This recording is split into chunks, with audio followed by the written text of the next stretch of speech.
Hello and welcome to Hard Copy. I am Terry Ikumi.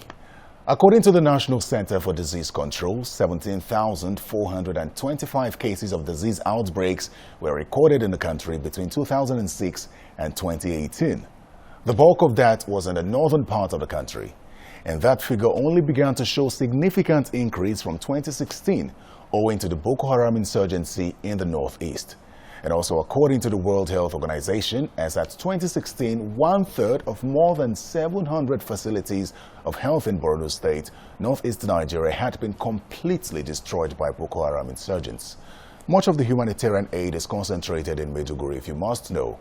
That's the capital of Borno State, which has been the worst hit. The insurgency, which has extended to all the northeastern states, restricts the movement of the population and that of the humanitarian organizations, particularly from rendering health services. This, no doubt, has directly affected the health of the internally displaced persons and caused outbreak of diseases such as polio, yellow fever, measles, cholera, and increased the rate of maternal and child mortality. And let's take polio, for instance. The World Health Organization reports that Nigeria is one of the 3 countries that, aside Pakistan and Afghanistan, yet to be certified polio-free globally, meaning it is the only country in Africa that is not polio-free. Now, in 2015, Nigeria was removed from the list of polio-endemic countries, but that was reversed in 2016 when a case of wild polio was reported in Borno State. This created a setback, no doubt, for the country, prompting the government to embark on rigorous polio immunization campaign, hoping to be recertified polio-free by 2020. But as we have learned, winning the trophy isn't the biggest challenge, it is keeping it. So the question now is, how do we ensure that we remain polio-free? There's also the question of what's the level of awareness on the dangers posed by yellow fever?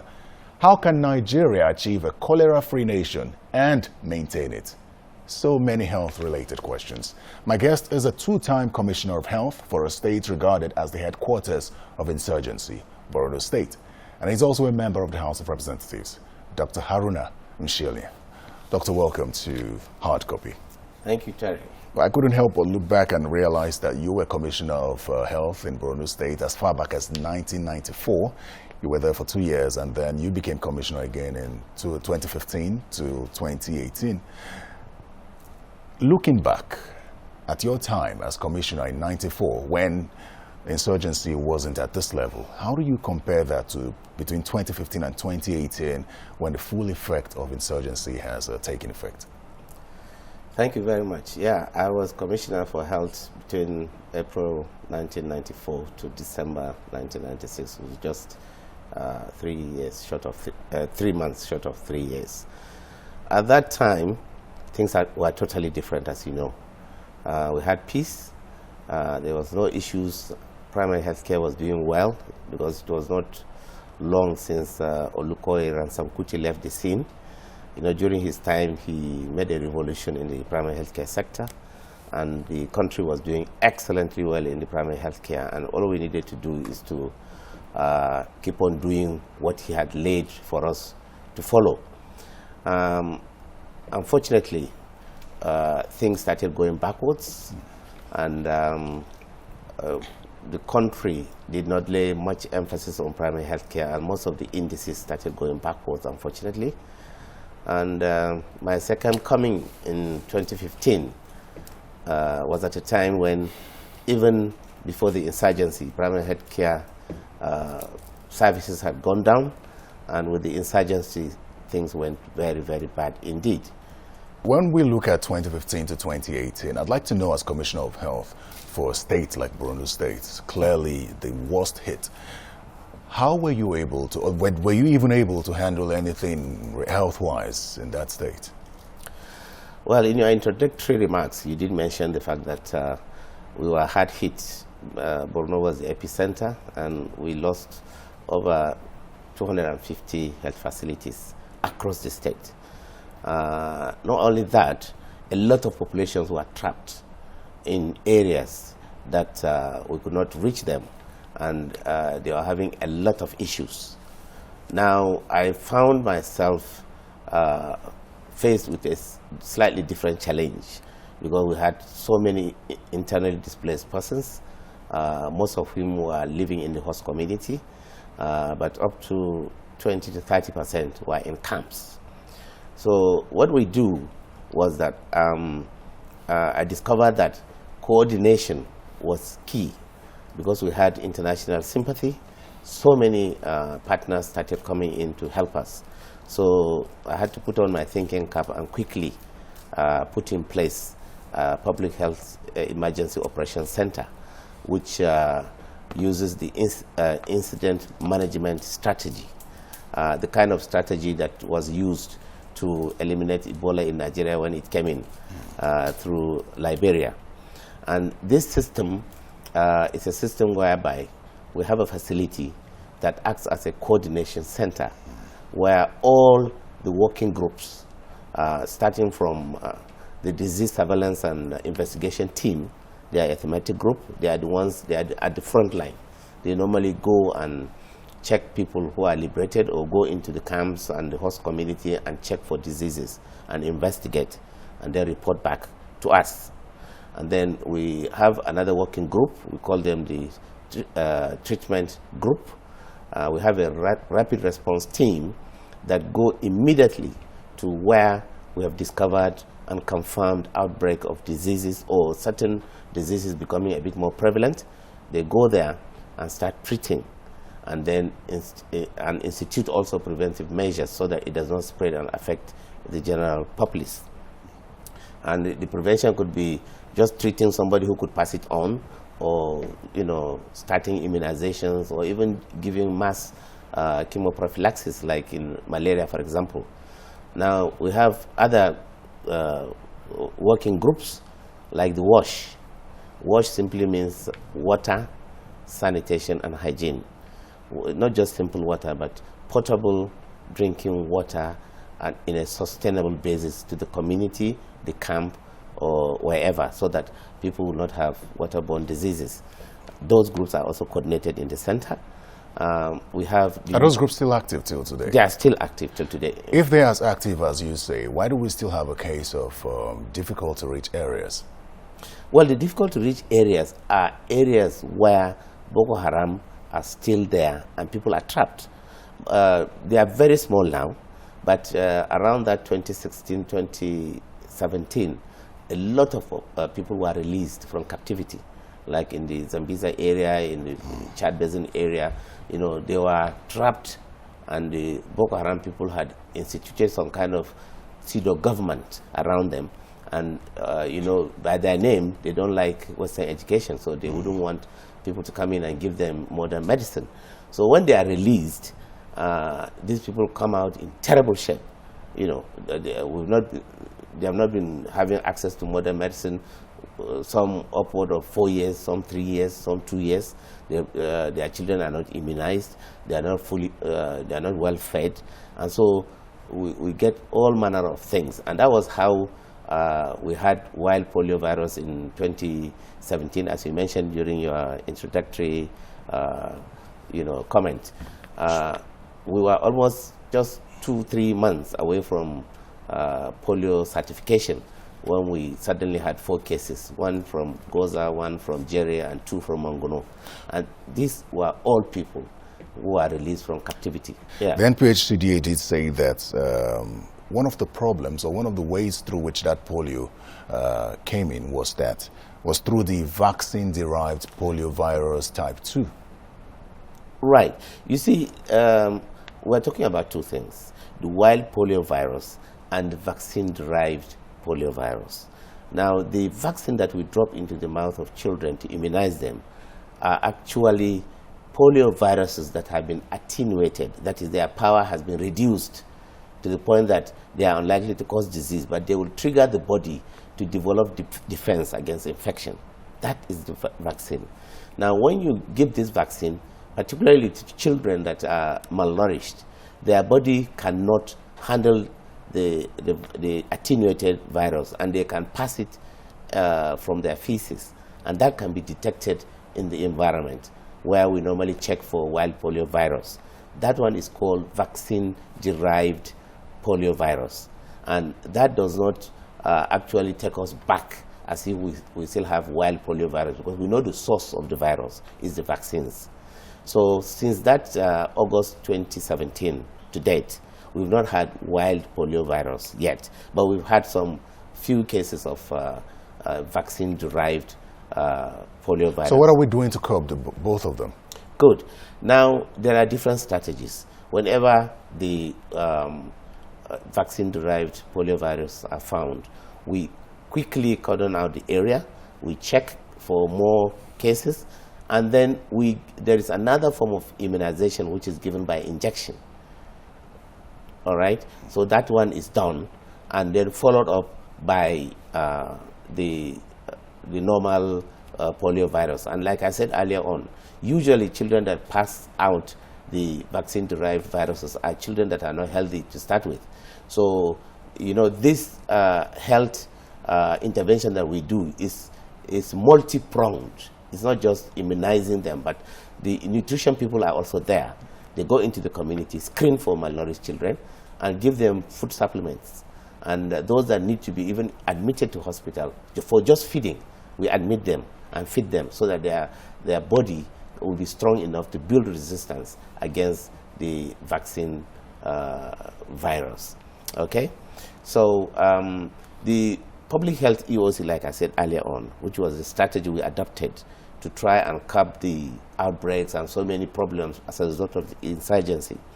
Thanks to WHO, I advocated to them, and we built a center which is the first of its kind in Nigeria, Public Health Emergency Operations Center. What we have in other states is the Polio Emergency Operations Center, which Bill and Melinda Gates Foundation helped some of the northern states to develop. And we kind of modeled the public health EOC on that polio EOC. And like I told you, we have different thematic groups working in conjunction and in collaboration. Doctor, can we attribute the outbreak of diseases in the Northeast to strictly Boko Haram, or are there other factors that could possibly be responsible for the high prevalence rate of diseases in the Northeast? Right. Well, the insurgency is, of course, one of it. One of it. And, you know, when you say insurgency, when somebody can come and push you out of your house and then you sleep rough under the rains, and mosquitoes will be biting you, your source of water is, you know, polluted and everything. So you are more exposed to so many diseases. But as you know, all over the country, and particularly in the north, even before the insurgency, primary health care was still, you know, kind of limping. But with the insurgency, it became worse, of course. And we've had quite a number of outbreaks. The most common diseases, of course, is malaria. Malaria is the greatest problem that causes morbidity and mortality among particularly the young ones and pregnant mothers. And we've not rested on our oars. We make sure that nets, you know, insecticide-treated nets are distributed to particularly children and pregnant mothers. All women that come to the clinic for antenatal care are given nets to her and her children, so that they sleep under those nets. We have experimented on mass... But you know, sorry, but that doesn't really explain or answer the question of whether or not we can attribute the rising cases of disease outbreak to just the Boko Haram insurgency. Because when we talk about the insurgency in the Northeast, we could say the hard-to-reach areas could be a reason, but then there could be other factors that could be responsible in areas that don't have that are not under Boko Haram control. Well, you see, these issues are indirectly linked.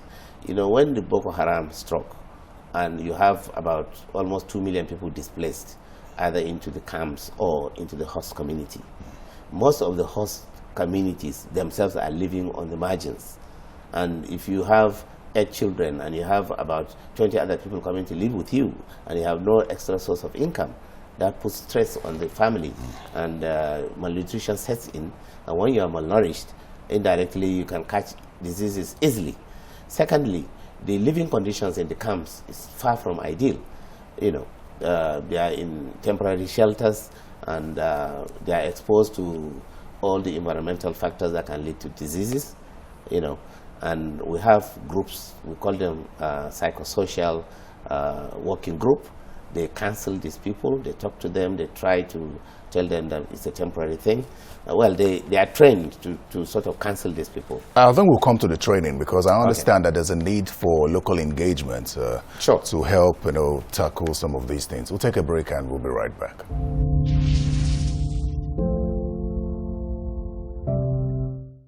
Well, welcome back to Hard Copy. My guest is a former Commissioner for Health in Borno State and a member of the House of Representatives, Dr. Mshela Haruna.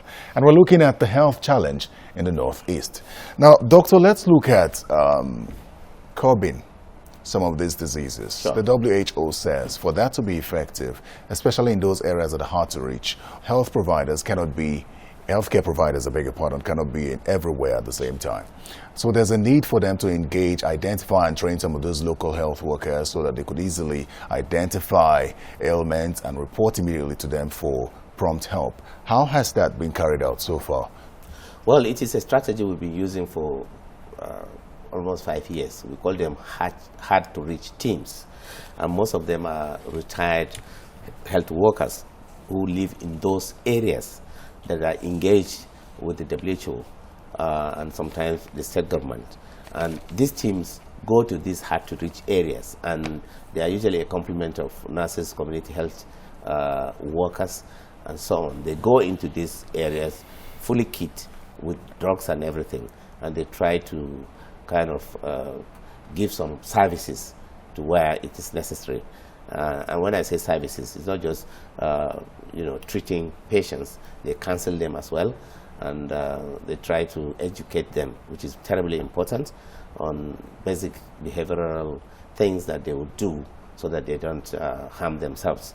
So the hard-to-reach team is a very, very commendable strategy that the WHO have helped a lot of the states in the north to try to reach to these people that are in hard-to-reach areas.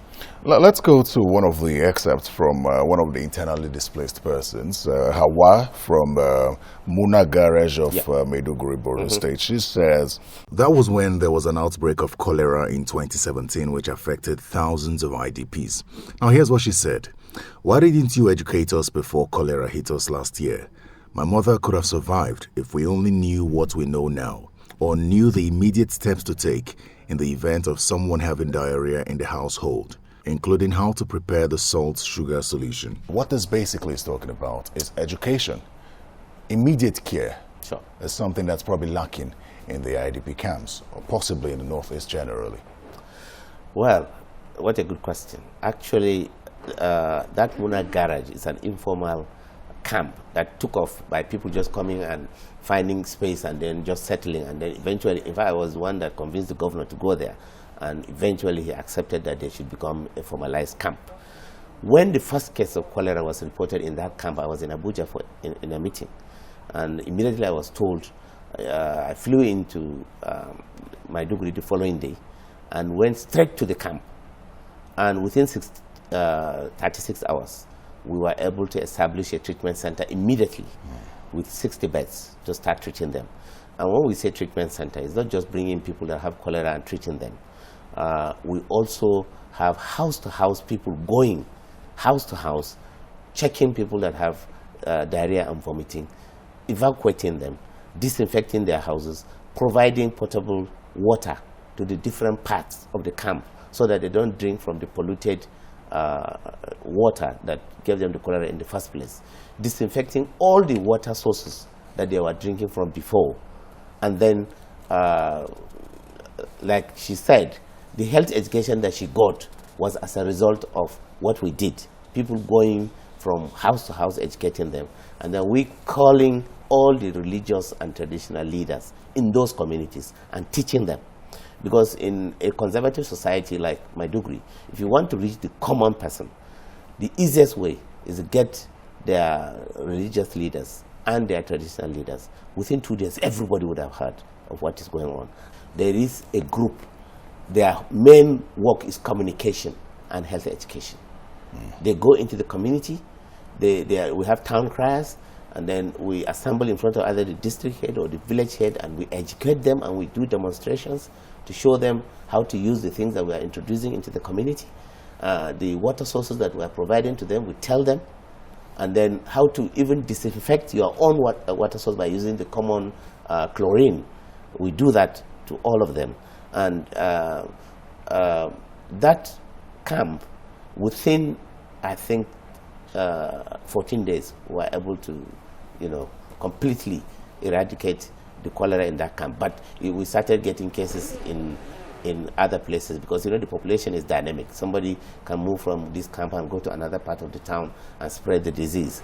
And we were struggling for almost 2 months before we were on top of it. Speaking of spreading diseases, recently we heard about students who visited the Yankari Game Reserve and contacted yellow fever. The NCDC said at least 4 deaths were recorded from that. Is that something to be worried about? Because we know that one of the modes of transmission of yellow fever is through mosquitoes. Yes. Should we be worried? Yes, we know that yellow fever is an endemic disease in Nigeria. Bauchi State, I'm not sure if they had one before this current outbreak. But I know throughout my stay as a commissioner in Borno State, up till now, we've not had one single case of yellow fever or Lassa fever in Borno State. That of the Yankari outbreak, I think I want to commend the Center for Disease Control for the way they promptly acted, along with the Bauchi State government, to find out what was causing the problem. And within a few days, they were able to know that it was yellow fever. Yellow fever vaccine is readily available, and I'm sure they would have gone to that community and immunize everybody there. But then you mentioned that it is endemic. Yes. So as endemic as it is, why does it seem like we're not giving it the required attention for something that endemic? Well, the country has been doing something about yellow fever all the time. If you are going out of this country, you receive yellow fever vaccine. The reason is because we know it's endemic, and we do yellow fever campaigns from time to time. It would seem that it's a requirement for traveling. That's why people pay attention to it. No, you see, when you are international law demands that if a disease is endemic in a particular country, if you are going out, you must show them the evidence. Even if you are fully immunized, you have to do another immunization to show them that you are immunized. Foreign donors have always taken part in our aid-related issues, and we realize that billions of naira has been contributed to the Northeast to tackle health-related issues. But why do we still have the North with the highest prevalence rate of diseases in the country? Well, again, like I said, if you check the educational background, most of the northern states are still lagging behind educationally. And believe me, if you have friends that you went to school together, whether they are from the east, north, or south, whichever part of the country, and they are educated, their standard of living is the same. But when you go to the rural areas and the people are not educated, they practice harmful things that affect their health. We are still having that problem in the north. Take, for example, somebody could be living just 2 minutes walk to a hospital, but he will prefer his wife to deliver at home, all because of lack of education. But it's changing very fast, and we're using the traditional and religious leaders to open up their minds that, look, hospitals are there for you, and all these wrong conceptions, we convince them that it is wrong, they should go there, it is for them. And funny enough, as a politician, I will tell you that if you take a hospital to a community, they will be rejoicing, they will be very happy. But will not access it. When you go away, they don't access it. It's very funny. But you discover that those that are educated and enlightened among them, they will access them, they will use them. But those that are not educated, they still cling to some primitive beliefs, which is not helpful to them. So it's safe to say that some of these primitive beliefs could be responsible for the high prevalence rates in the Northeast. Could we also say the same for religion? You see, Islam teaches knowledge. They want their people to be knowledgeable. But when the illiterate ones, for example, the illiterate ones they still cling to certain So misconceptions. it all boils down to education. Education. Dr. Haruna Mshela, thank you so much for coming to speak much. with us on Hard Copy. Thank you. Well, you can catch this and other Hard Copy interviews on channelstv.com/videos. Send feedback to CTV Hard Copy on Twitter and hardcopy@channelstv.com. Thanks for watching. I'm Terry Ikumi.